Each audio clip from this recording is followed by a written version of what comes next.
Hey everybody, I'm Jody Vance. And I'm George-Affleck. And it's time for Bad boys, what you gonna do? What you gonna do when they come for you? UnSpun!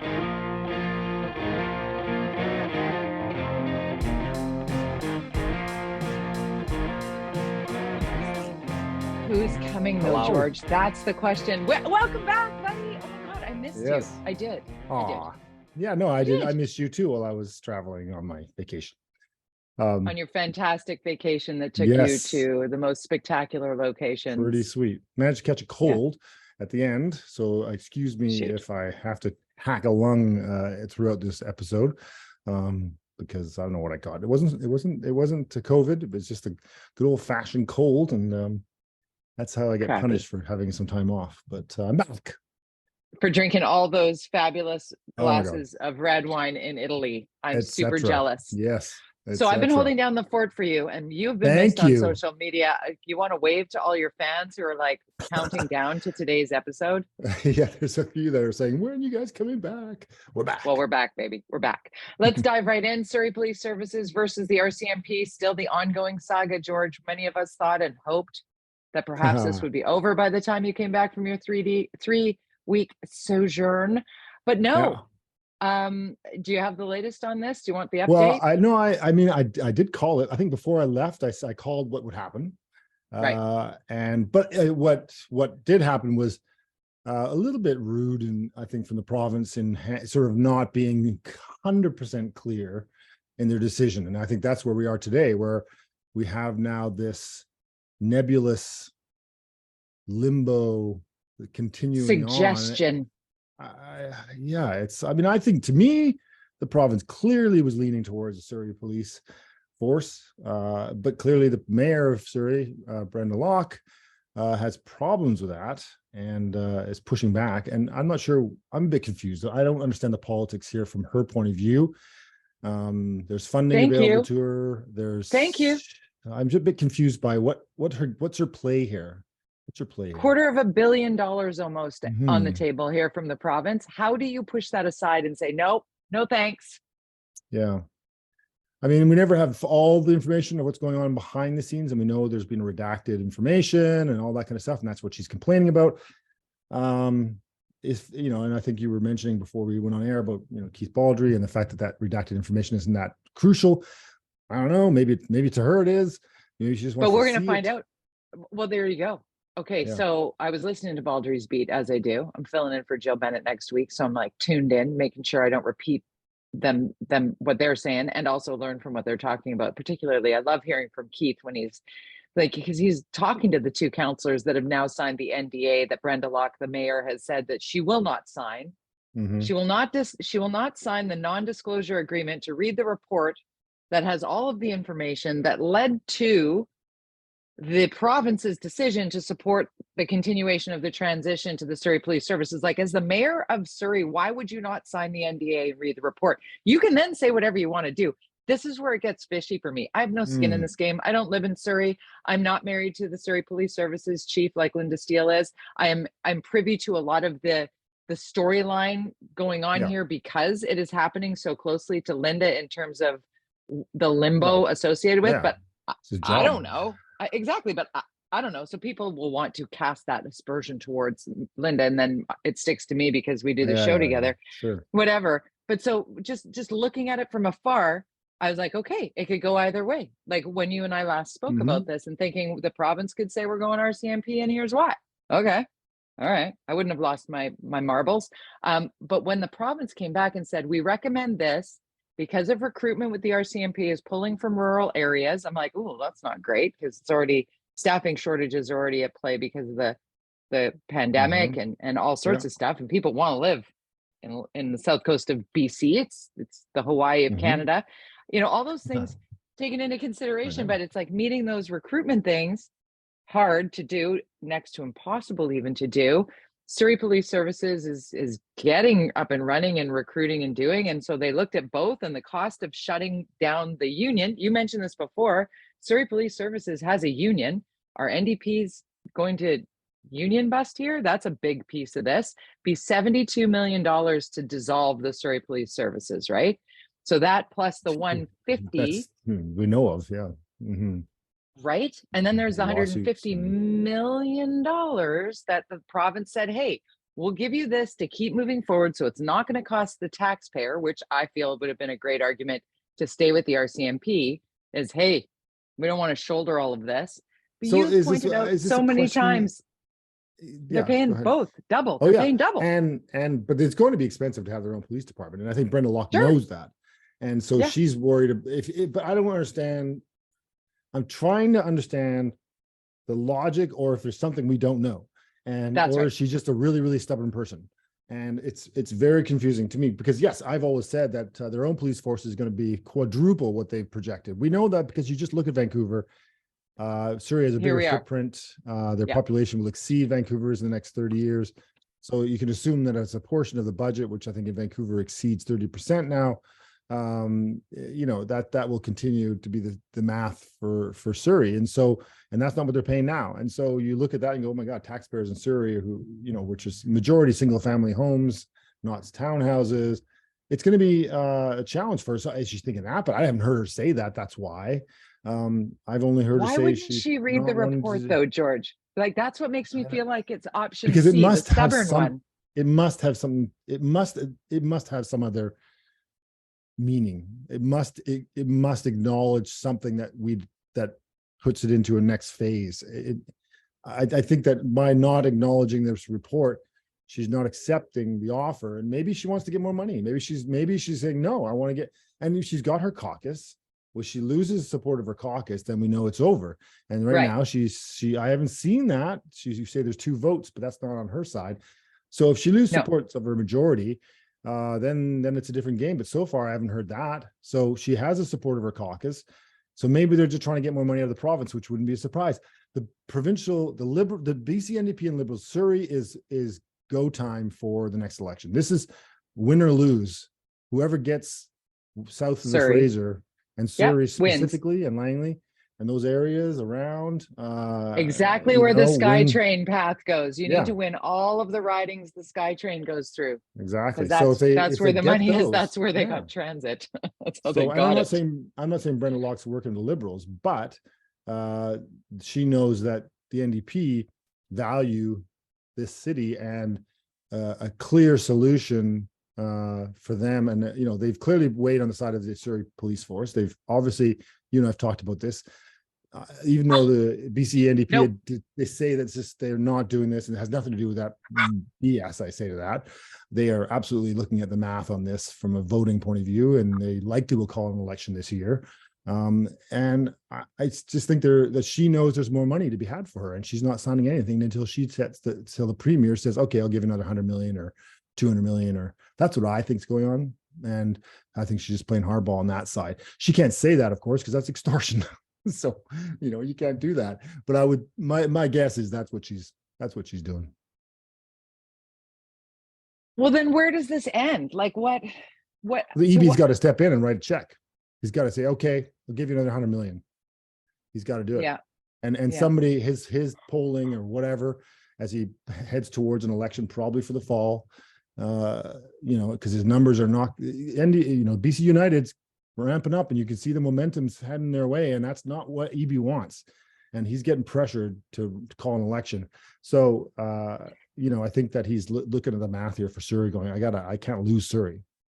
Okay, so along those same lines, people of Surrey are having serious ongoing systemic issues with healthcare. Welcome to politics. Is that what's happening? Are we just politicking on top of our politicking? Yes. I'm sorry to say for Surrey that this is all politics right now. Jeez. For the police. And then you've got the healthcare thing, which I think you're alluding to. That's where I'm going. With Surrey Memorial. What's going on? Is Surrey's falling apart? What's happening? But Surrey Memorial Hospital, like, they're talking about there being a 48 to 72 hour wait to be admitted if you go into emergency, and the physicians there, emergency room physicians, and one in particular, standing up and saying, hey, Fraser Health wants to silence us. We tried to put up a poster in our emergency just to inform people that that's how understaffed and under-resourced we are. Like, if you're having a heart attack, we're taking you first. It doesn't matter how long the other person's been sitting there for 3 days. You know, this is horrible. This is a And huge deal, by the way. The doctors coming out like that against dicks. This is war. yeah, They don't do that lightly. Doctors are very, they have, there's this, they have a lot of sway with the province. And, I sometimes think that they are not moving fast enough with technology and the way we need to do things in the future in order to save our healthcare system. And that's a whole other discussion. But in the case of seeing yesterday, Adrian Dix on his back heels trying to defend himself against the doctors who have been very supportive of him over the last few years with COVID, and now he's back defending himself and his decisions. And the doctors are saying, and he's saying, we're not silencing doctors. We're not silencing doctors. And the doctors are saying, yes, you are. Yes, you are. It's like, okay, which one's the truth here? If doctors are writing things on documents saying this person has to wait because they're not sick enough. And believe me, I'm right now, I got this bug, right? I mean, maybe it's not a big deal. I've had this cough for like a week now. It's not good. And maybe I should get it checked. But guess what? I'm going, I don't want to. It's a hassle. What if I have pneumonia? What if I suddenly get worse? This is the challenge we have faced. And I'm saying that's not going to happen, but it's certainly in my brain going, I don't want to go sit for 8 hours in the hospital or all day at a drop-in clinic and not get in. I don't want to do that. No. And this is the dilemma that this minister and all of our countries facing. And I saw a tweet from Justin McElroy this morning from CBC saying, hey, in the 90s they were predicting that the boomers would age up and our healthcare system would be have a real problem. Oh well, I guess that didn't happen. But of course, it did happen, and we knew this was going to happen. We knew we were going to be in this situation. We aren't even in the thick of it yet. We aren't even in the thick of that yet. No, we're just tiptoeing into it with a pandemic on our heels and feeling for all of the frontline workers who are just like, you know what? Screw this. Like, can you imagine if you were getting screamed at your work, didn't have the resources, weren't paid enough, buried in bureaucracy, then getting, told to be quiet. I mean, I don't even know where to go from there. The thing that I get sort of questioning here is how Fraser Health is not Adrian Dix, right? Like the health authorities are run very differently, is what I get from the physicians that I speak with off the record. I think Adrian Dix has a solid, strong management style as the minister. Yeah, no question. I'm not protecting Adrian Dix. And I think you said it very well when you said, he's had a very strong approval rating over the last 3 years during the pandemic, making himself available, addressing things regardless of whether he's actually speaking to the point that is the question or he talks all around it for 20 minutes at a time. We've experienced that on radio in a 10-minute interview, but he does make himself available. I know, but he's like, watch me reg this puck. Watch me reg this puck, and then thank you profusely at the end. But what I get quite often from physicians, whether it be general practitioners or emergency room physicians, or even rural physicians who say, I'm not allowed to tell you how bad it is. And I'm like, who says you can't? The health authority. Like the actual individual authority, because some authorities will share more information than others. And this is where it starts to feel like we have too many layers. Authoritarian? Yeah. Authoritarian and authority. Not freedom of speech? Come on, guys. I mean, I think this is the factor. Seriously, we all know there's a problem here.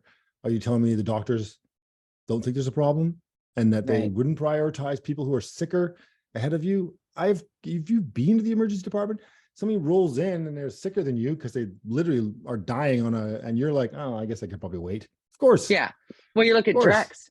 Drex went from basically lying on his front stair waiting for the ambulance to arrive, that came very quickly, by the way, to in surgery having a stent inserted into a valve, one of his arteries, in his heart, 40 minutes from pickup to surgery.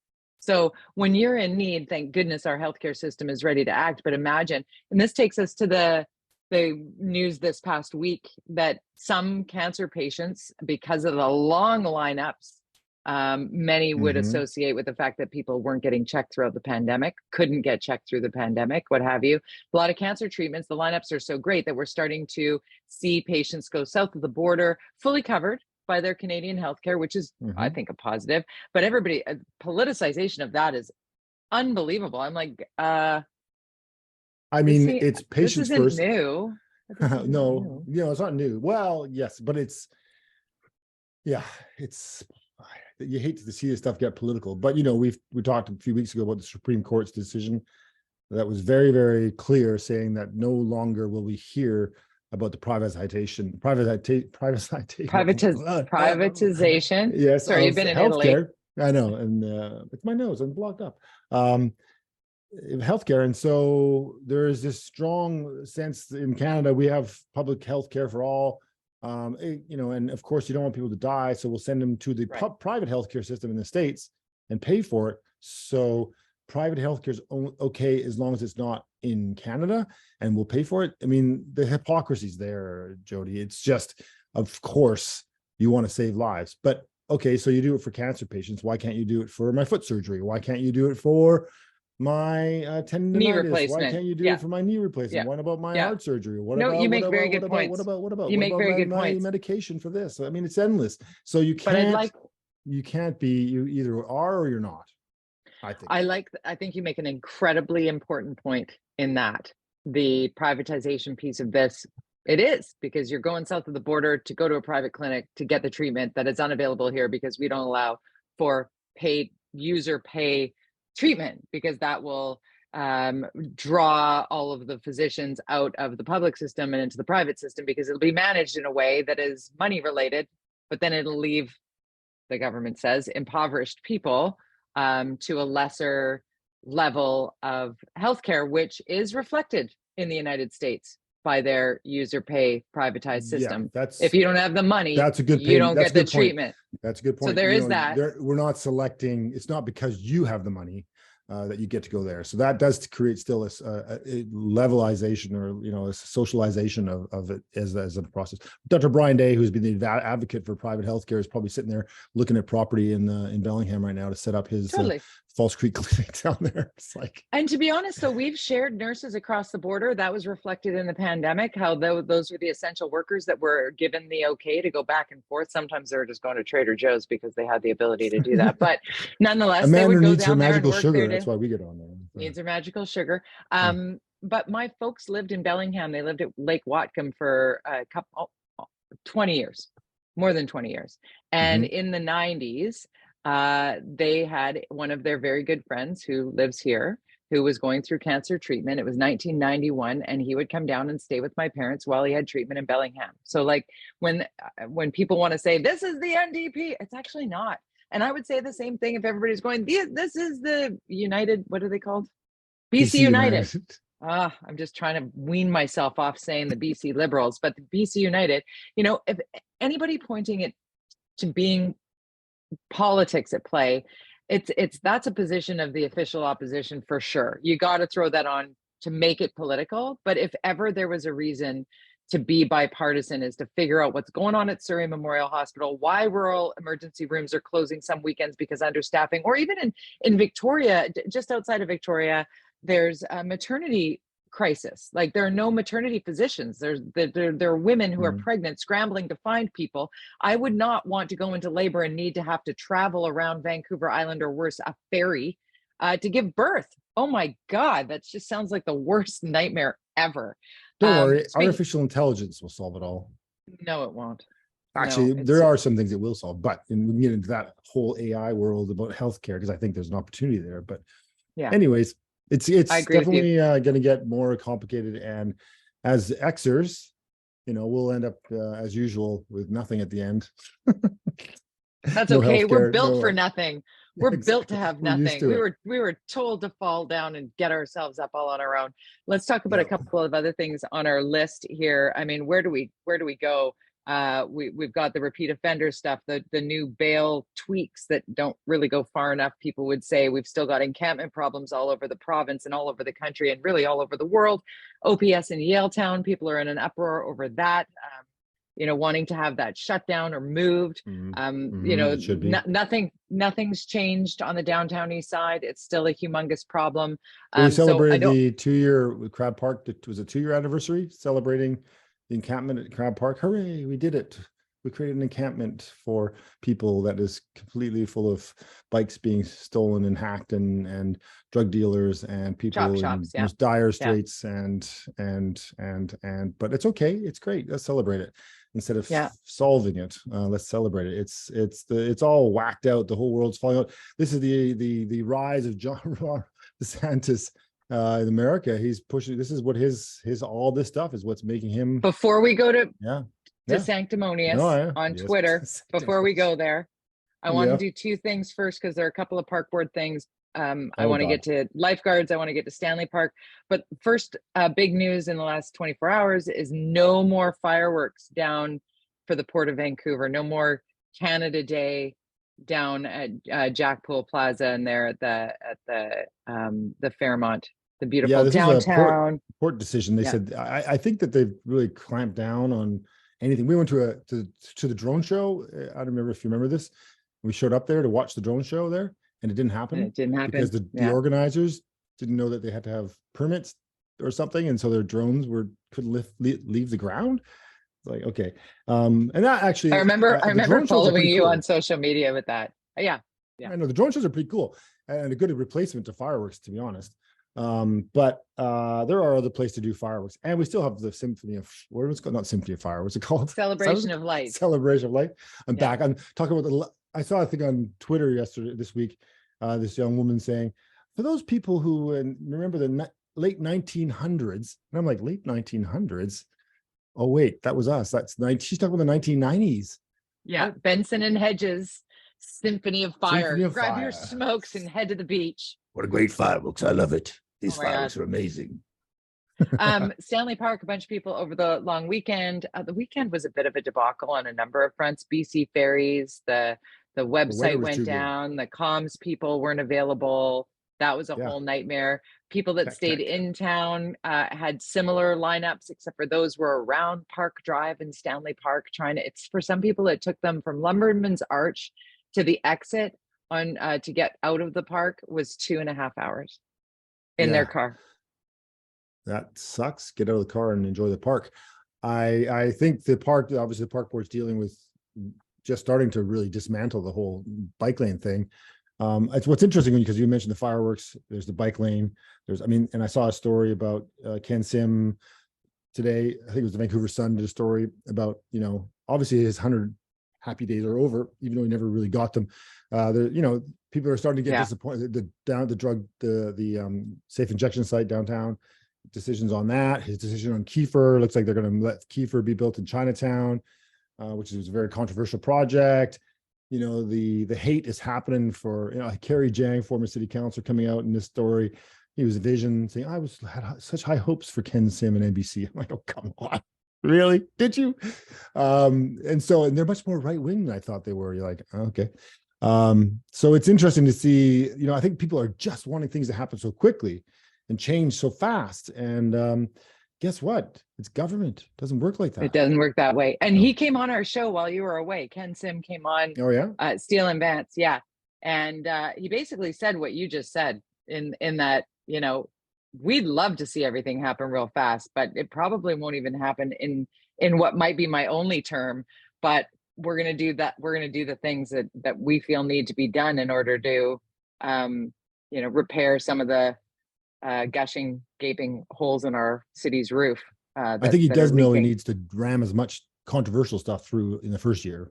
Which you've said many times. You've said that on every level of government, whether it's municipal or provincial or federal or frankly international. And let's talk a little bit, because I think we've touched on most things other than, how was your flight? You weren't on WestJet, were you?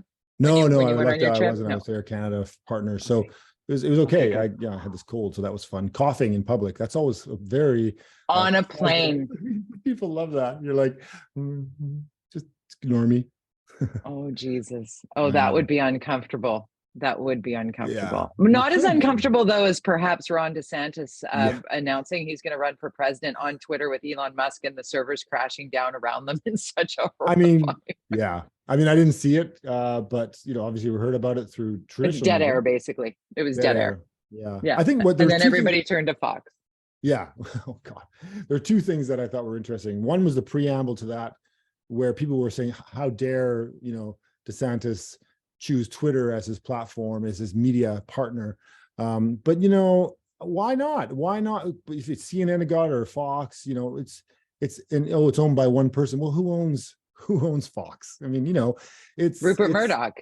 Exactly. So just because it's owned by one individual doesn't make it, and it's a new medium. It's I thought that argument was interesting. I think it was just bad sportsmanship on who you lost the fight for that, and Elon Musk won it, and so be it. But then they did it, and it was a disaster.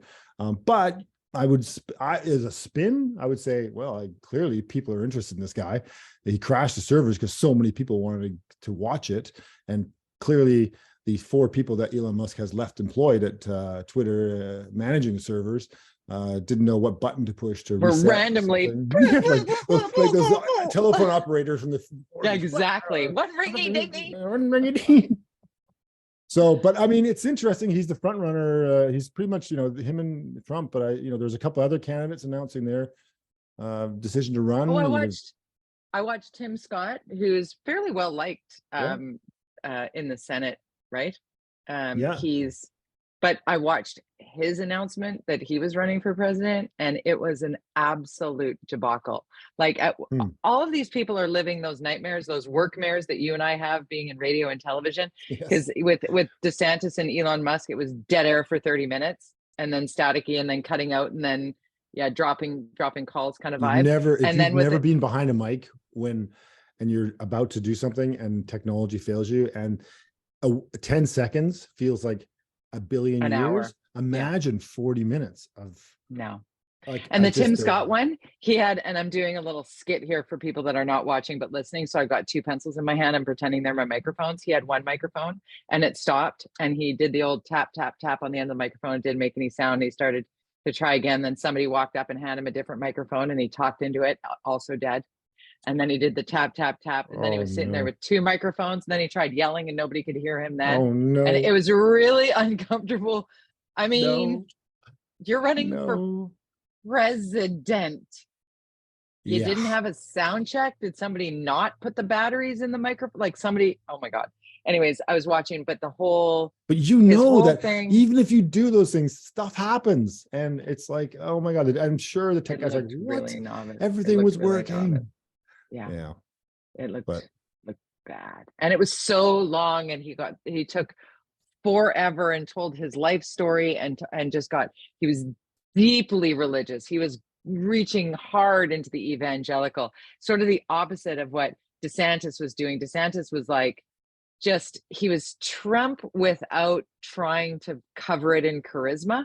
Like he's very, no, Disney, this is what Disney used to be a company, but companies don't get a free ride, and Disney doesn't get a free ride, and they just can't be what SeaWorld is. I'm like, oh, goddamn, SeaWorld is your example of successful right now. That's a bad decision. But I think that taking out Disney, actually, there's a lot of people who hate Disney. So, and see it. Right, but did you hear what they did while you were away? And they went, totally. But they took the new, I think, 5,000 employee theme park thing that was almost all the way built, and they had moved half of the people into Florida. They canceled it, are dismantling it, and have moved their employees back, and made the announcement last week that they're going to pay for all their employees to move back, and everybody that was given a job hotel too, the Galaxy Hotel, all of it down. Oh, the one with the Star Wars that I was like, ooh, I want to go there, and then I found out it was 5,000 US a weekend. I think that's the problem. I know. No. Okay, so in terms of how you see things unfolding right now with the debt ceiling in the United States, you got any opinions on that? Whatever. It doesn't happen every single time. It's so dysfunctional down there with how they decide. Every single time this happens, and then on every single time there's a hour, Democrat in office. That's when it happens. But it doesn't happen the other way around. Didn't it happen 2 years ago? Anyways, I just think it's such a it's hard to take it seriously as a Canadian. I just think this is just a game you guys play down there. It's a game of chicken, and at the end of the day, they always do it, and whatever concessions are made and blah blah blah. I just don't even pay attention to it, to be honest, because I just think Really? it's But just, the stock market does. That doesn't I bother you know. that it hits you where you Well, live? No, what? Yeah, it doesn't. does, yeah. Or maybe I can benefit from it. Who knows? Depends how smart I am. Maybe you're super smart. You promised that you would tell us your new thing that you're doing. Well, you can, we're launching, it's called the Campaign University. And there's a Facebook group, private Facebook group. So if you go on to Facebook, sorry, Twitter, although we'll be tweeting a bunch of stuff out. And it's really You'll tweet about the link. Yeah, I'll tweet the link. But you could just type in Campaign University. You should be able to find it on. And it's just, it's pre-reg right now, pre-registration. It's really, it's a goal that there's Mike Wilson and I, and along with Emil Scheffel, who was, the three of us. One of the things, we all worked in politics, mostly them behind the scenes, obviously me as an elected person.